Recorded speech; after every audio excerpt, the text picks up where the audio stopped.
everyone. Welcome to a gold medal silver medal, bronze medal edition of ARG Presents. I'm your good friend, Amigo Aaron, joined by a man who just hammered through his pop directly onto his desk. I give you Olympic Brent. Let me tell you something, Aaron. We are DNF. We did not finish the Olympics. That's true. Yeah, that was rough. No country would let us represent them either. And you don't want to hear the anthem, that's for sure. So, in case you lived under a rock, that's nice. What is that? That's the anthem. That sucks. Anyway, in case you live under a rock, you didn't see what we spun last week. We spun where we made the deal. And this week, the Brent, we'll be playing, bam, I give them the Olympic Games. We'll be I'm playing pretty sure games. only the people under the rock saw last week. That's true. But this week, we're giving them the Olympic Games just in time for the Olympics to have just ended. The wheel is spoken, and we have the Olympic Games. Well, see, we're a retro show, so we couldn't have done it while it was on. That's true. Good point. Good point. So, when you think, Brent, I ask you this question. When you think Olympic Games, video games, what's the first video game that pops into your head, my friend? Track and field. Arcade. Track and field. Excellent. Now, while not an officially licensed Olympic game, it does have some of the trademarks that these sorts of games follow. Split into events, and of course, all of them track and field. Now, when I think Olympic Games, the first thing I think of is the old summer games that I used to play. I believe the first place I ever played summer games was on the old C64 back in the day. Oh, yes. I think Hose had it, and I was like, man, what is this? Where did this come from? There have been a million games like that, and traditionally, these Olympic-style games are mini games that are split. You know, they usually have, 7, 8 games minimum that you can play, and they range from games like sprinting and throwing stuff and jumping to more elaborate offerings like gymnastics or diving. Archery. Archery, of course. Skeet shooting. Yeah. And then, of course, you've also got your winter-style games. Of course, when I think of winter-style games, I think of winter games. Yep. Including with the ever-popular ski jump, the downhill, and the ice skating, that sort of thing. Did you have a personal favorite from these sorts of games back when in the day, or even now? Yeah, Hyper Olympics. And why do you like that one the most? It was a greatly improved track and field, and I love track and field in the arcade. Yeah, the good old button masher. Just go in there, go to town, absolutely destroy some micro switches. I loved it. You know, let's just end the show and go play some right now. Oh, there you go. Well, I like that's a good choice. I'm going to say that I was a fan.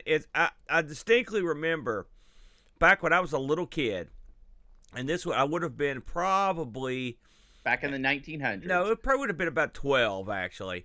Walking through a Lowe's, which Lowe's is at the time was sort of trying to be a department store, but now mostly sells stuff like hardware and lumber.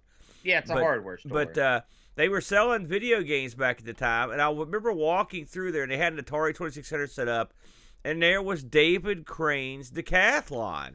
And this game was a very early trailblazer of a game that had a ton of events. For an Atari 2600 game, the amount of content you got on this cartridge was off the charts. David Crane had put in all kinds of crazy stuff. However, the game had one failing, which was it would brutally murder all Atari joysticks after a few rounds of play. This was the original Waggler. In fact, I would say that David Crane's Decathlon sort of set the tone for every game that came after it in the same genre. I mean, it had all the staples that you would expect these days. It had the multiple events. It had the button smash and joystick waggling. It even had the sort of what became the traditional control methods for these sports, like javelin and triple jump and stuff like that. What did you think of the old Decathlon back in the day? I know you've played that one. Well, did that come out before track and field? In the arcade? I don't know if it came out before. That's a good question. But, I mean, it was far more expansive than track and field was. It had a lot of other stuff in it. But, and plus, you were waggling and not button smashing in that. Well, that's the thing about track and field. Track and field came in 3 flavors. You could get the button smashers. That's the traditional two run buttons and a jump button or an action button, or you could find it with joysticks where you waggle to run and then you had a button for your action button, or you could find the trackball variant, the incredibly rare trackball variant, where you spun the trackball for your running. And let me tell you something, that was an absolute beast. You could do some amazing crap on that game. And then you had an action button. So for me, that's the one to talk about if you're going to talk about a game. Well, however, I yes. do remember the Atari one. And while I don't do, we never had relatives that owned that, did we? Yeah, we did. We did have relatives that owned it a little bit late in the game. By the way, I did some quick on the fly research here, Brent. Track and Field from Konami came out in 1983, and David Crane's Decathlon came out in 1984. So Track and Field did have the 1 year edge. But I guess what I mean by this is Decathlon expanded on a lot of what Track and Field did. It had a lot more events. Oh, sure, it had more events. And they made Track and Field for the Atari 2600, and we actually had the Track and Field controller, if you'll recall, which was a little blue box. Yeah, it had two buttons on it, or it had three. I can't remember. I think it had three. And it did. It had two. No, it had two because if you think about it, did it have a? It must have one for up. Whatever it had, you could play Track and Field with it, and it was leagues and leagues above playing it with the joystick. It was a lot better. Oh yes. It was a pretty good. I wish I hadn't sold that. I sold that about 15 years ago. But yeah, it was a nice little item. Now, in terms of more modern Olympic games, have you tried any of the newer ones that have been out recently? And I mean in the past 15 years. I did dabble with Mario and Sonic at the Olympics for the Wii, and it was good. It was fun. It took. Here's what my opinion. What makes a good Olympic-based video game? Thing one, you have to have a lot of events, right? And you can't just have the same controller scheme for all the events. They have to be unique. And then everything else is really secondary. Nice graphics are cool. Little tweaks and secrets and animations, always fun to find. But it all comes down to, can you get a lot of events with unique controls on the system that you put it on? And the Wii, Mario and Sonic at the Olympic Games did okay in that regard. Okay. I think like something like Hypersports, which is, simplified controls, but they do a lot with it. Sure, you have a lot of some samey type games, but I think it does enough to distinguish game from game and give you a different feel and play. Do you agree with that at all, or I no? do. I will say I liked Mario and Sonic at the Olympics, and I think the Wii controller gives you a lot of very clever choices that could be used in a game like that, including the ability to simulate balance and stuff. So I thought listen, is it the one I'm going to pick up and play every time? No, but I thought it was clever. Plus, it's got all the Mario and Sonic guys in it, and it was officially licensed, which is kind of neat. Officially licensed means absolutely nothing to me. Well, listen, are you trying to rip off the Olympics, Brent? You jerk! Give me a break. I mean, I think the events of the Olympics are pretty non-ownable. So yeah, there you go. You're right there. There have been a ton of these things, and they like I said, they often follow suit. But we were tasked with just picking a couple of them, and I think we picked. Well, man, I don't know what you picked, but so we're gonna hold you off to the main event. I'm gonna go ahead and I'll go ahead and lead the show this week with my choice. I wanted to pick one of these things I hadn't played before, if I'm honest, and something we hadn't covered for a while, and so I looked around. It's funny, I almost picked one of the Wii titles, and I thought, let's get something that's a little more retro on a system we haven't fooled with that much. So I ended up picking a game I had not played until this week. I ended up picking, bam, Olympic Gold. Man, it's good. It's Olympic Gold. And I ended up playing the Olympic Gold for the Sega Master System. The Sega Master System, a fun little system. It actually sort of began my career as a as a collector of consoles because I got one dirt cheap when me and the Brent were working out an arcade deal one time, and a bunch of games too. And so this was not one of them, I might add. The game here itself was called, again, Olympic Gold. The full title, Olympic Gold Barcelona '92. Right, this was this was an officially licensed game. Hey, I wasn't messing around. Plus, I know how strict you can be. Although, if I know at the time when you picked yours, clearly strictness was not on the bill. This was published. It's also covered in advertisements, but I'm guessing you'll get to that. This was published by US Gold because it was Olympic Gold, so that made sense. And developed by Tiertex Limited. This was also released on the Game Gear and the Genesis. It's funny, as I looked back on this, I read many reviews that were much more favorable toward the Master System version than the Genesis version, and even some that said the Master System version looked and played better than the Genesis version. So, interesting. Apparently, they dropped the ball on the old Genesis version. Now, this was the official game of the 25th, let's say, XX5. What is that, Brent? That's 25. 25, yeah, 25th Olympiad. Well, I'm guessing it said XXV. That's right. Usually you don't mix your letters and numbers. That's okay. I'd be killed by the lion in that Simpsons episode. Anyway, it's held in Barcelona in '92, and this features 7 different events, and these are the 100-meter sprint, the hammer throw, archery, the 110-meter hurdles, pole vault, springboard diving, and the 200-meter freestyle swimming. Now, these games have a tradition, don't they, Brent? And the tradition is you've got to have certain things in your Olympic game to make it count. And one of the things you've got to have is you've got to have the opening ceremonies complete with the lighting of the flame, the whole 9 yards. I've always enjoyed that. And so this doesn't let you down in that department. It starts off with this isn't as elaborate as, say, Summer Games, for example, but they do come out, they do light the flame, and then they do release the doves up in the sky. So you got that going. The game is colorful. They sort of adopted the colors of that particular games and the overall color scheme to kind of give you a flavor for what it was going to be like. They use the official logos from the game. They've even got sponsors that were sponsored the game, like Coca-Cola's in there, so you've got actual legitimate sponsors that were actually part of the game.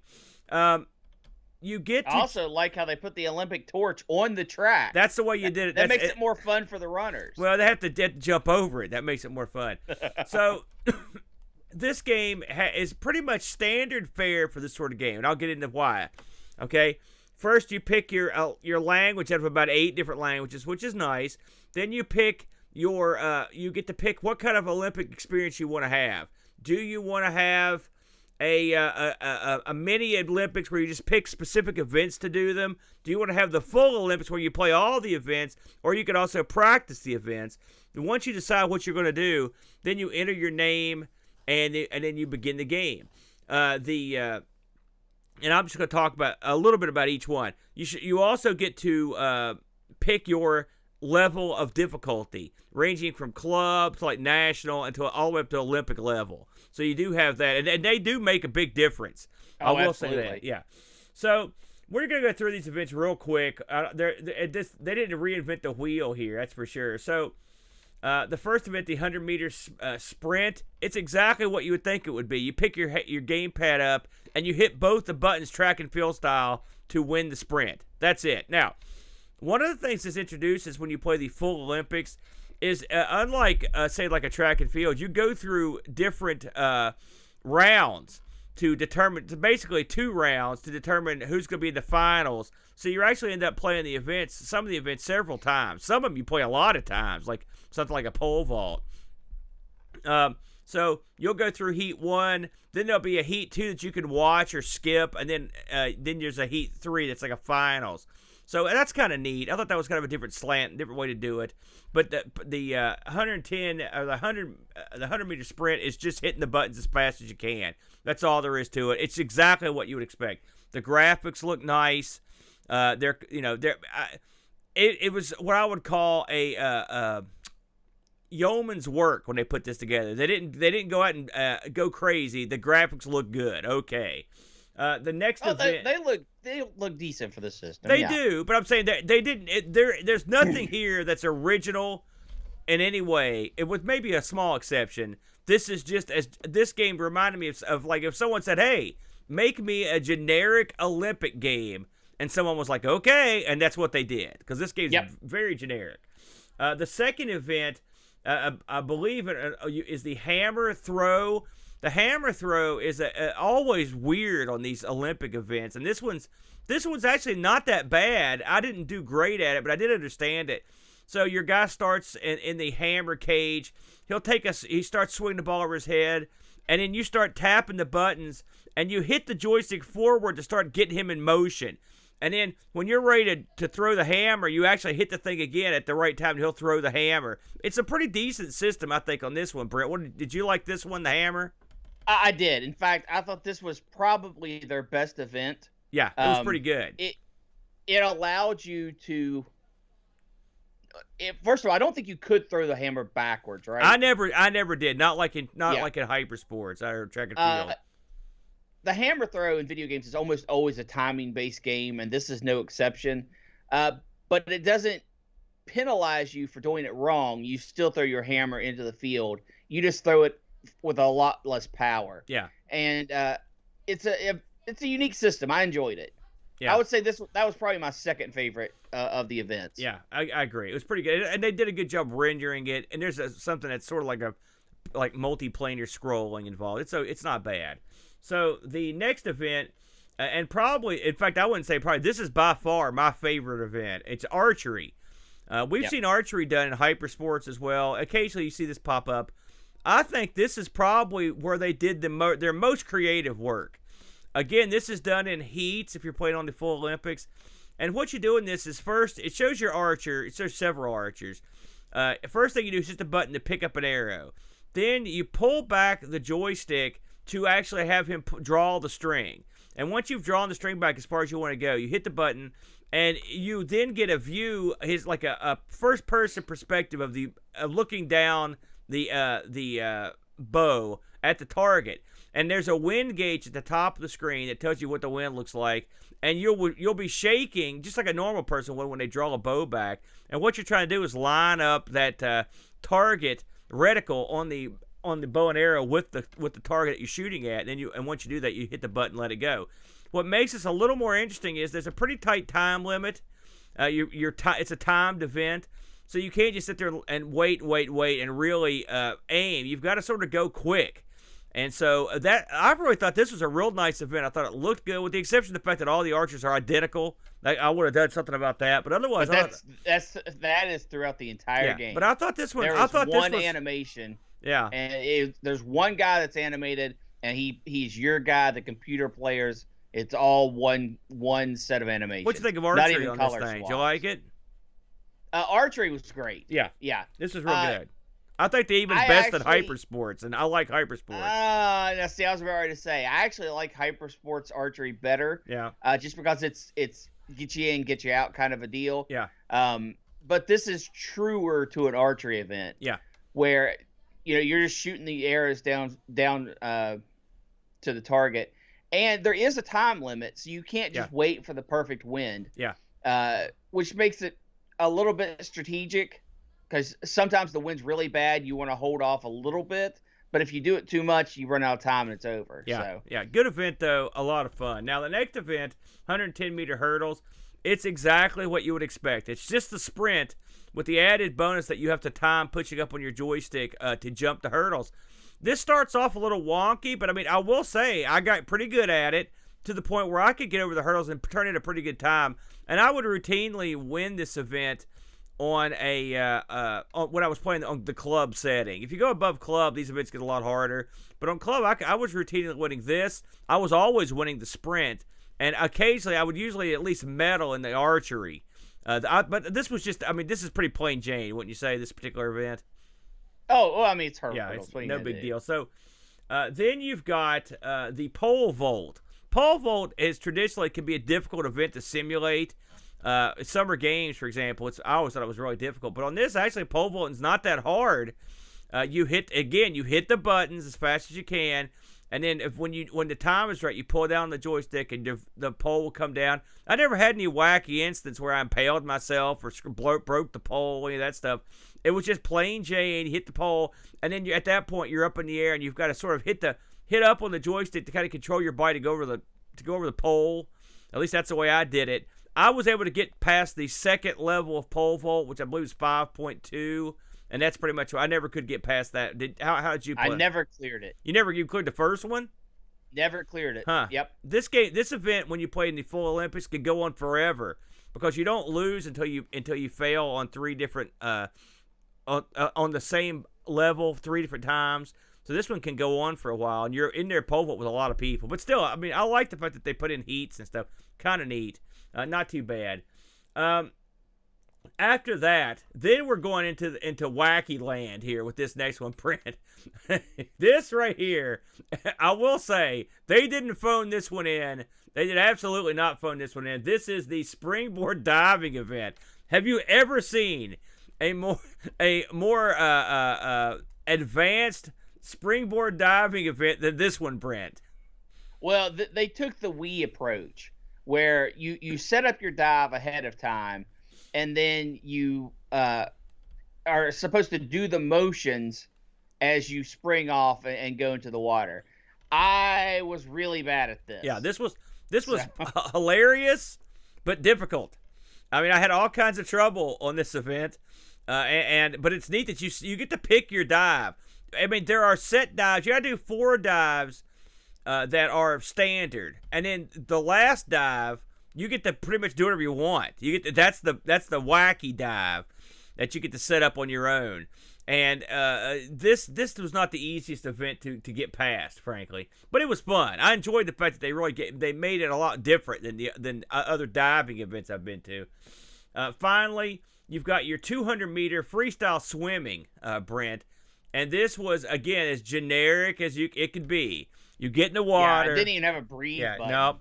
You hit the buttons as fast as you can, and then you kick turn off the wall with the gamepad. This one, it's funny. I would jump out to an insurmountable lead on the computer. I mean, I would be gone.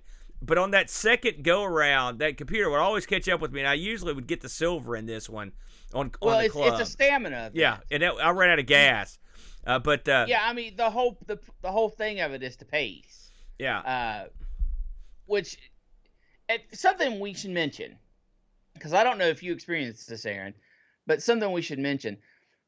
The way this game works is if you go into training mode, it actually shows you bars at the top of the screen that show you how much power you're using, how much stamina you're using, that sort of thing. And it actually does allow you to kind of get an idea of, angles and stuff like that when you play the game normally, all that information is gone. Yeah. It's not on screen. Yeah. And I'm glad you mentioned that, because that was I went through training before I actually tried on all the events before I actually tried, playing in Olympics. I thought that was pretty clever. Yeah. Yeah. It was really good. Yeah. It was really nice, because things like the hammer throw, you have to know when to actually release your hammer.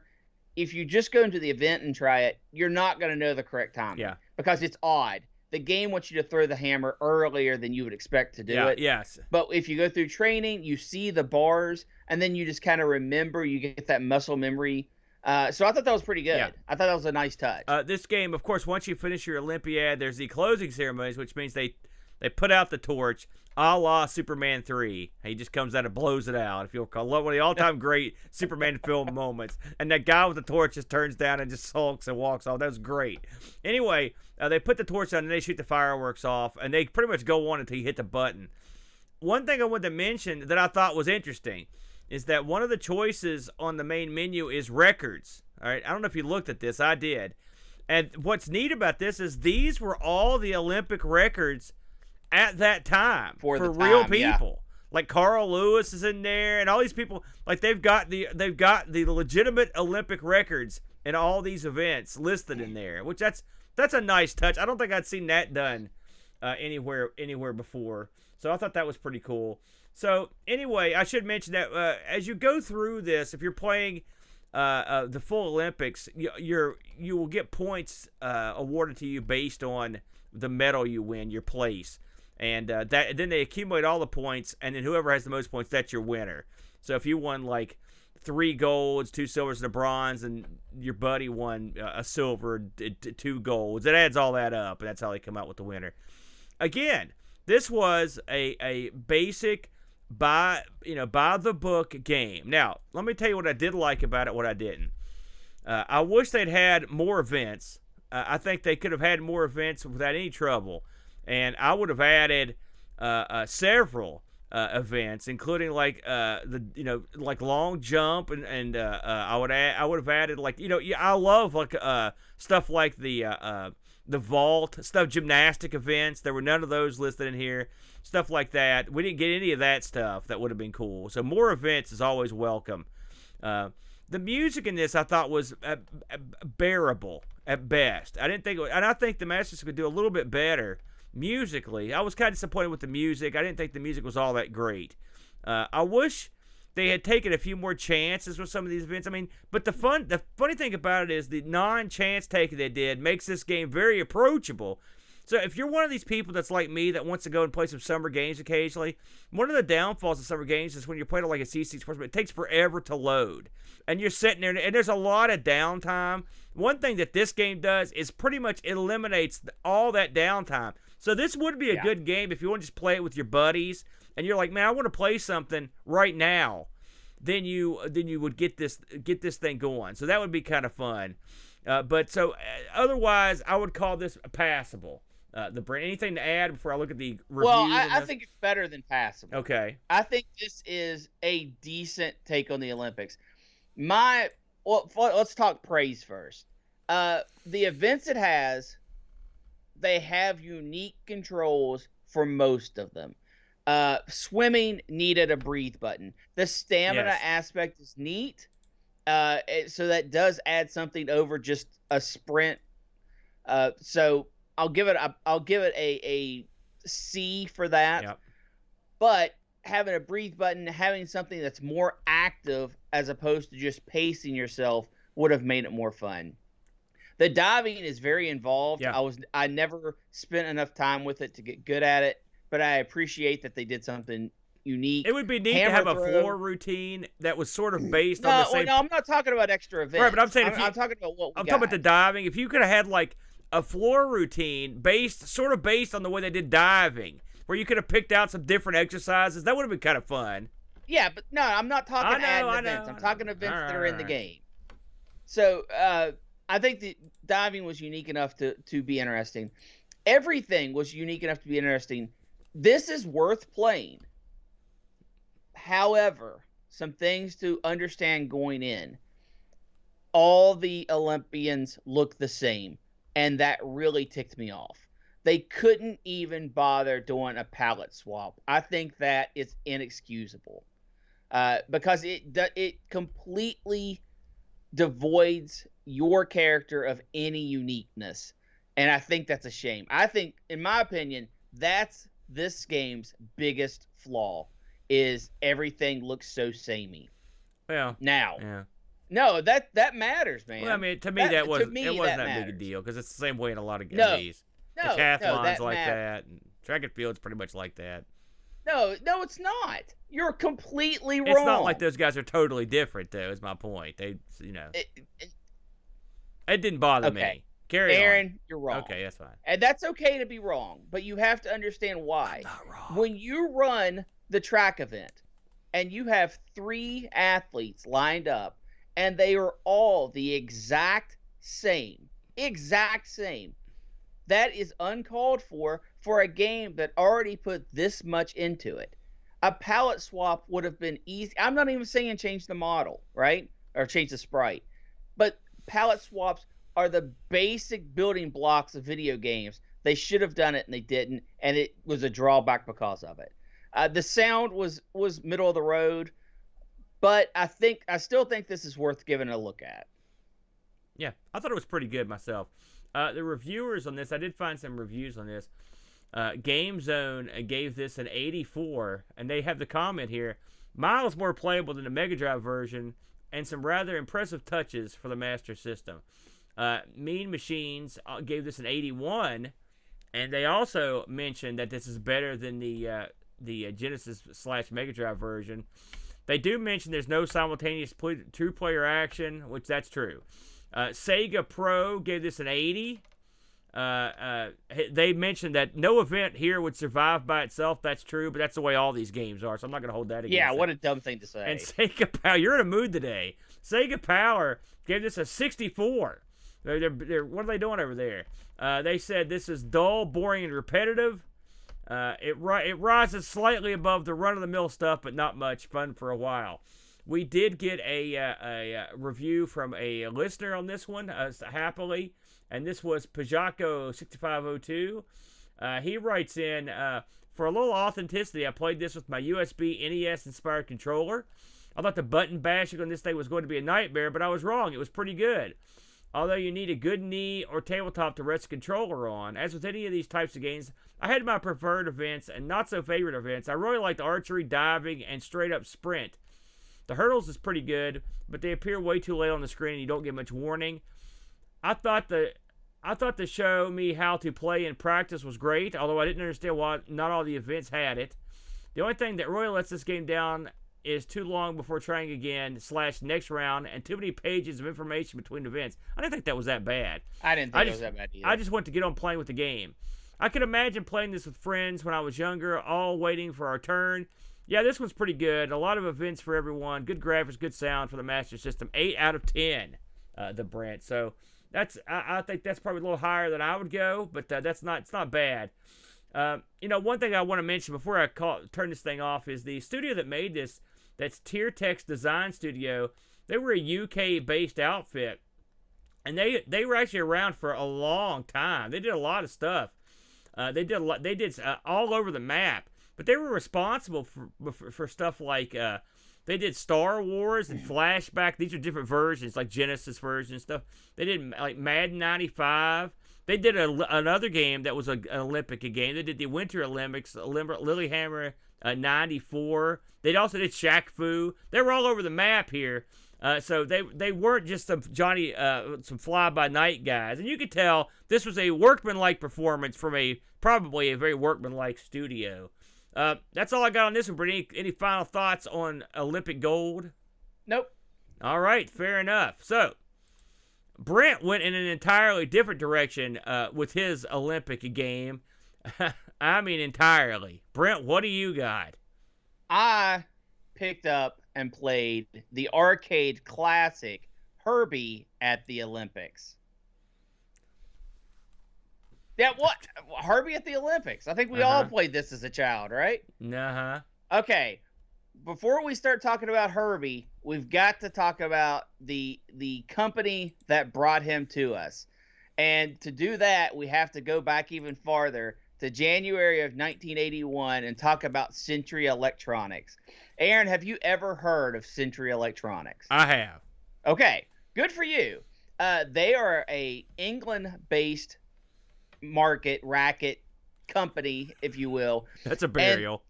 And they invented the CVS, the Convertible Video System. This is a time in the arcades where people were not wanting to have to buy a new cabinet or a new board every time a new game came out. This is not unique for the time period, but this was their take on it. Another idea would be the Deco tape system. So it was kind of like that. But theirs was pretty good.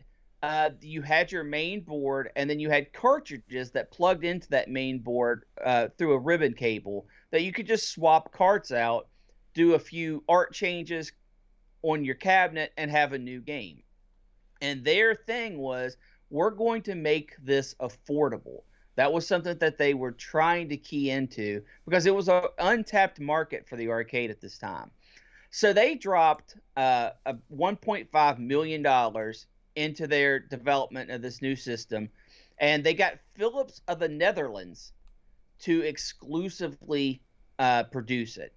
So they're going around, and in England, this is doing pretty well. They have a few games. It doesn't take off immediately, but they're like, let's go to the U.S., let's bring it over there, see what we can do. So about 92 or 82, sorry, 92 would be a horrible idea to try to get this to work. In 1982, they brought it to America, and they teamed up with a company called Toonie Electro Services out of Temple, Arizona. And they said, listen, you're going to make our stuff, and we're going to sell this, and I've never heard this before. We're going to sell these in regions. So a game would be exclusive to a region, and that's how they marketed it to the owner-operators. A very unique take, but one that actually started out doing pretty well. And they had a few games right out of the bat, Space Fortress and Retro Zone or Outline, depending on where you were at. And they had these boards, and they made about 10,000 of them.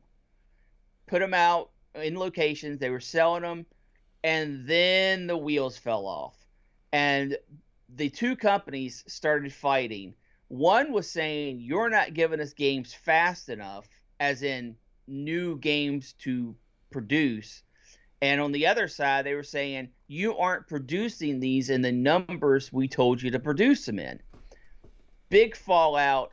Everything goes to crap. Both companies basically fold up. But there are still 10 or 12 games on this system, this cart-based arcade system. But CVS doesn't just go away. They say, you know what? We're going to start taking these old boards, and instead of trying to put our system on them, we're going to try to just do chip swaps and basically take an existing board and put new hardware, physically remove chips and put them into the board. And they did that for a while, for a couple games, until eventually everything fell apart. The big problem with CVS and the actual company was their games weren't very good. And at the end of the day, that's a problem. Killer. That's tough to overcome, that one. Now, their most famous game, Aaron, is a game called Hunchback. And it actually made #1 in the replay charts over in Europe. Replay is basically shows what game is popular in the arcades. It's very skewed. It's almost certainly a buy to be at the top type of affair. But there you go. So over in Europe, they reached #1 with a game called Hunchback, and #2 in North America with Hunchback. Why does all this matter to Herbie at the Olympics? Well, they were making a game, and they said, listen, Hunchback, which is exactly what you think it is. It's Quasimodo saving a princess. It's a flip screen platformer. They said, man, that game did really well for us. We need to take that character and put him into some new licenses. And what better thing to do with a Hunchback than drop him in the Olympic Games? Yes. And so we have Herbie at the Olympics, or you can also find this under its other names, which is Hunchback at the Olympics, or just Hero. Hero being the absolute rarest of the bunch. So you have an Olympic Games with a Hunchback as your main character, and what board do they choose to integrate these ROMs into? That, of course, is the arcade dud, something everyone's trying to get rid of, Donkey Kong and Donkey Kong Jr. Yeah. Now, you could get this in the CVS cart as well, but the DK conversion was their big thing. That was what everyone was trying to sell off. So what is Herbie at the Olympics? Well, it is a Olympic-based game. You have your sprint, you have hurdles, long jump, shot put, and high jump, all with this fat, squished Hunchback character doing these events in the most incredibly long stadium of all time, with advertising for CVS plastered everywhere just to add to the authentic Olympic feel. And this game is tremendous, and I don't mean in the good way. So, for those who have played Donkey Kong, you know that the button and the stick is very unique. It's all leaf switches instead of micro switches. And it has a very how would you describe the joystick, Aaron, for Donkey Kong? Is it borderline limp? It's Yeah. loose. That's it. But let's go there. And same with the button. Yeah. It's not that the button and joysticks are bad, but they have a very unique feel. So they decided that in this game, you only really need 2 buttons. You need the jump button, which instead of being jump is now run, and you need up on the joystick, which makes your guy jump. Yeah. It's a lot like Olympic gold in a lot of ways. It's very similar. And you take your derpy little Herbie and run him through the Olympic Games. And this game is incredibly difficult. Holy cow, is this game hard. It doesn't let you continue. So you have to get past the events. You get 3 lives to do it. And every time you fail, the qualifying standards go a little bit lower, which is a good touch. But it usually means you do an event, you fail, the standards get lower, you then qualify, go to the next event, fail, and repeat until you're out of lives. So seeing things like the high jump, virtually impossible. Did you ever make it to the high jump, Aaron? No, gosh, no. God, I had a heck of a time getting past the second event. Yeah. It's hard. It's a beast. Yeah. It's a beast. To say that the controls on Herbie are, well, I mean, they're not bad, because what are they? They're a button press to run and then up to jump. But being that it's on a DK button, even playing at home through emulation, you have to really go at this thing to get up enough speed to do anything. I can't imagine playing this on the DK controls. I mean, it seems like you would rip the control panel off. Oh, I have actually played this in an arcade. They had this at Sears, didn't they? At the Wizards Den? They had this at the Wizards Den in Sears. I remember. And I'm going to go more in depth on that. The next places I played, for those who enjoyed that show, is going to go more in depth on the cabinet of Herbie at the Olympics. But I have played this on an actual cabinet, and it is horrible. It's absolute garbage. The graphics on this game are, I mean, they're colorful. I'll give them that. But everything feels floaty. Everything feels kind of like you're running in honey. That odd choice of words. The sound is very, very primitive.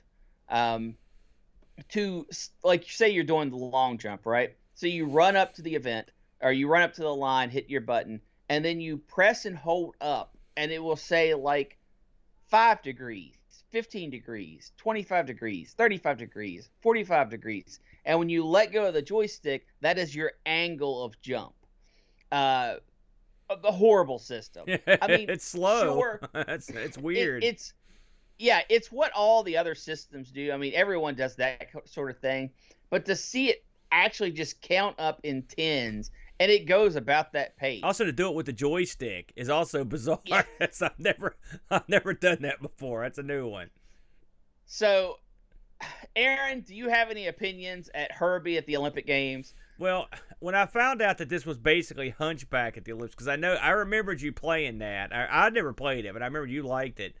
So I was not totally surprised that you picked this one. This game is, I mean, listen, it's running on the DK hardware, and it's really nothing like DK. You got to give it that. Yeah, they did do a good swap. The fact that they audaciously are butchering Donkey Kong cabinets to put this game in. I mean, did they release a is there an control panel overlay for this, or did they just use the Donkey Kong control panel? No, they did have unique headers and overlay and side art for this. I saw everything with the control panel. The fact that someone would turn a Donkey Kong into this, it literally makes me want to retch and horror. It's a horrible idea. However, I will give these guys credit for coming up with something. I mean, listen, this is sort of a playable, wacky Olympic track and field clone, but I mean, it's much wackier. I mean, we're watching the long jump right now. This Hunchback floats. I mean, and if you watch his approach on the shot put, I mean, you talk about crazy legs. He goes bonkers. The Hunchback, he's comedic. Also, who thought of an idea? Whose genius idea was it for a Hunchback Olympics? I mean, if you're going to use the character and something, why the Olympics? What does that mean even? I mean, are there multiple Hunchbacks in this Olympics? Is this the only one? I mean, what's apparently happening? He's just out there doing his thing. I mean, the crowd showed up, so they're rooting for him. But no one else is in the Olympic Games. It's just him. To me, this took place in Russia, because if you look in the background, you see those domes. You know what I'm saying? It looked like they have in Red Square. That's what I thought. I was like, so this is like what they're doing in Russia. Maybe this is one of the years that they didn't go to the Olympics. They're like, listen, we'll give you the Hunchback Olympics. And they did that. You know, that's the thing. I mean, no, it's an anomalous, wacky game that listen, it's not the worst game. That's the sad thing. I mean, it's playable. You really have to crank those buttons though. I mean, it's brutal or the stick to get that thing going. I switched the controls around, by the way. I guess I should mention that. I reprogrammed the controls after a while to just so I could have a better chance of getting to the next events. I had to do it just to get past the second event. But by the way, sprinting on this is no easy feat either. No. This is the exact opposite of Olympic gold in terms of the controls. I mean, it's brutal. The approachability, yeah. I can't imagine a Donkey Kong cabinet lasting more than a few weeks under extreme play. The only thing that might save it is the fact that no one would play it. That's the only thing I can think of. But now, yeah, Aaron, I was stunned at this one. When this was released, what do you think the sale price for this game was? This is just the board and the accoutrement, right? The marquee and whatnot? No boards, just chip. Oh, just the chip. Okay, I'm sorry. Just the chip. And no, I'm sorry. It's actually the all the chips required, because it's a multi-thing. Right. Gives you the header, the side decals, the front panel, the chip, and the module. Oh, and this would have been in 82. Okay, I'm going to say $900. $375. Oh, well, see, that's a bargain, though, isn't it? And you could also adapt a scramble, a Donkey Kong Jr. and a scramble machine. Scramble is the ultimate PCB for people to monkey with. It got turned into everything. Seems to be, yeah. Yeah. So that was their thing. They wanted to be a budget arcade company, and to be honest, they released about 15 games. Right? So, and some of them were actual hits. Video 8-Ball did really well. Hunchback actually did really well for the company. Made money. A game that I'm sure you've at least heard of if you haven't played, Wall Street, where the guys are jumping out of the building, yes. and you have to bounce them over to the ambulance. Yes. That was them. Yes, I remember that. And now they had a lot of duds too, so don't think me reading off their highlights means that everything was gold. They had a lot of duds too, but they were a fairly successful company that came to the United States, and really they kind of got screwed. They got caught up in litigation several times trying to get people to make more of their systems, even though the demand for more systems wasn't really there. So it's kind of strange. Everyone was saying that their side of the contract was broken. Of course, that's what you always get with legal cases. And it eventually just drained all their coffers, and they never did better than Hunchback in terms of sales. Now Hunchback, the original Hunchback got ported to a bunch of 8-bit systems. Did Hunchbacks Olympics ever get ported? Were there any ports of the... Yes, it did. You're kidding me. This actually got a C64 port.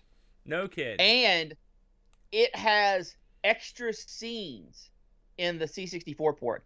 Anytime you would win gold or qualify, the Hunchback and the princess meet in the middle of the screen and kiss. Man. So it's also, it looks almost identical to the arcade, for better or for worse. And it's a fairly playable game, more so than probably the arcade version. But yeah, C64 got a port of this. Wacky. Hey, we did get a Discord on this, if you'd like to hear it. Absolutely. This is from Pajako. He writes, "Man, this game is unforgiving. The sprint just about cuts the mustard as a game that is inspired by track and field. However, everything else that requires the use of a second button, forget it. It says the best angle is 45 degrees. Wrong! 45 degrees is the only angle. With an angle-o-meter that only goes up in 5-degree increments, it was easy to over or undershoot the mark, and you were hosed. That's true. Add to that poor collision detection on the scratch line, and this is a recipe for a poor game. That's also true. I remember playing and enjoying Hunchback Olympics that this is a conversion of. So I went ahead and played Hunchback Olympic, and even though it was not as good as I remember, it was still easier to play than Herbie at the Olympics. I also played track and field as a comparison and breeze to the game. It is much more responsive and forgiving. The graphics and animations for Herbie, even for a 1984 game, were poor. Sound is okay, but nothing to write home about. On the whole, if Herbie at the Olympics was the only arcade machine at a bus stop and I had time to kill and some coins, I'd play it. But I would seek this one out in an arcade? No. So there you go. 4 out of 10, it says. This game gave me a hump. Sorry I couldn't resist. I would, for anyone out that is curious at what a Hunchback at an Olympic would look like, look this game up. You can actually play this online. There's ways that's to your do tagline? it. If you're interested in seeing what a Hunchback would look like at the Olympics, look this game up. That's absolutely it. Because it has no other redeeming qualities except for that let's go look at a train wreck type of feel. I can't recommend it in any other capacity. Although, I will have to say, if I saw this in an arcade today, I would absolutely put money in it just to relive my childhood experiences of playing Herbie at the Olympics. Well, let me tell you something. Also, can you explain to me why the side art looks nothing like the in-game character? Listen, if you're gonna make a game called Hunchback at the Olympics, you call up Marty Feldman, okay? Igor. You know, he was still around when this game was out, and that's the guy you put in the game. Put him on the side, put him on the marquee, the whole 9 yards. The world's most famous Hunchback. Listen, I've got a hunch. It's time to get back to the wheel, Brent. That's what I think. Let's get it going. That's right. Now, we've made some alterations this week as per the usual. We've got a new piece on here, and it's called, and this is a weird one here, the Brent, Games That Become Other Games. We'll have to ask Hermsky for the definition of that one. I remember that. The Retro Rewind piece, Brent, the Exity. It's Exity time. Are you ready? Yes. Do you have a thought on this week? There's a lot of good stuff on here. No thoughts. The wheel is full of minds. Here we go. Oh, there it is.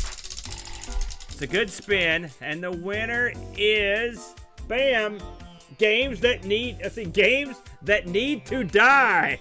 This is a piece suggested by Mitsuyama. So I think we just played one. Games that... I was going to say, I'll be doing Herbie at the Olympics. Games that need to die, Brent. So what are we going to do here? This is just an opinion here on these games that need to die? Well, I think the way this is structured, and Mitz, I believe you're in chat. If you are, you can confirm or deny this. These are games that have long since passed their prime.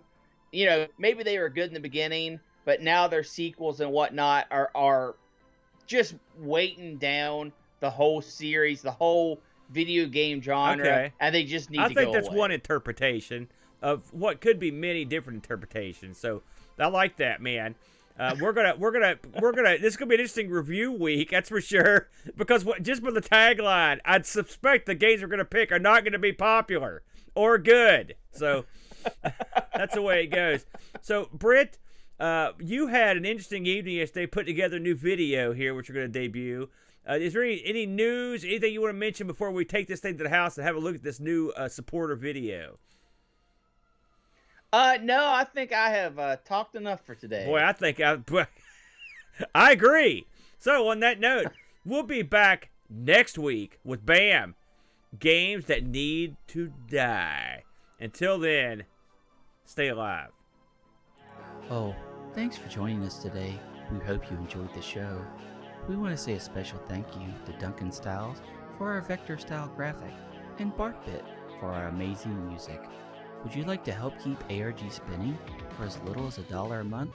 You can do so at patreon.com/ARG Presents, just like these fine folks. Z9K9, Jerry Dennington, John Teichman, Retroalgy, James Shackle, Texas Foosballer, Sundown, Oram, Super Tech Boy, Dave Terrence, Mr. B, Roushi, Graham W. Betke, Dave Velociraptor, Bernhard Lucas, Steve Rasmussen, Anthony Jarvis, Pajaco 6502, Kevin Bean, Andy Jones, Andy Craig, Rob Flack O'Hara, Jason Warrens, Nitsuyama, Chris Foles, Frodo NL, The Slow Norris, John Schaller, Gary Heather, Terry Howard, Olaf Hope, and Rolo.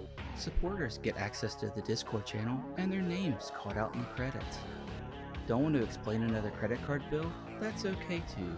You can leave us a positive review on Spotify or Apple iTunes. Have an idea for a wheel piece? Send it to us at argpresents@mail.com. We film live every Sunday, 10 a.m. EDT. We hope to see you there.